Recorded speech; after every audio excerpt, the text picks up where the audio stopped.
വിജയരാഘവനെ ന്യായീകരിച്ച് P K. ശ്രീമതിയും രംഗത്തെത്തി. Vijayaraghavan party നയം അനുസരിച്ചുള്ള കാര്യങ്ങളാണ് പ്രസംഗത്തിൽ പറഞ്ഞതെന്ന് പി.കെ. ശ്രീമതി പ്രതികരിച്ചു.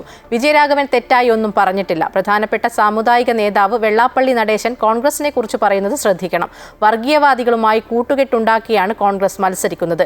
ഹിന്ദു മുസ്ലിം വർഗീയവാദികൾക്കെതിരായ നിലപാടാണ് CPM സ്വീകരിക്കുന്നതെന്ന് പി.കെ. ശ്രീമതി പറഞ്ഞു. തെറ്റായിട്ടൊന്നും പറഞ്ഞിട്ടില്ല.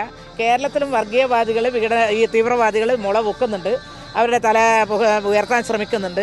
അത്തരം തീവ്രവാദ പ്രവർത്തനവും വർഗീയ പ്രവർത്തനവും ഒരു തരത്തിലും കേരളത്തിൽ നടപ്പിലാക്കാൻ അനുവദിക്കില്ല. അത് ആരായാലും, അത് ഹിന്ദു വർഗീയവാദികളായാലും മുസ്ലിം തീവ്രവാദികളായാലും വർഗീയവാദികളായാലും അതിനെതിരെയുള്ള ശക്തമായ നിലപാടാണ് CPM എടുക്കുക. അതിന് യാതൊരു സംശയവുമില്ല.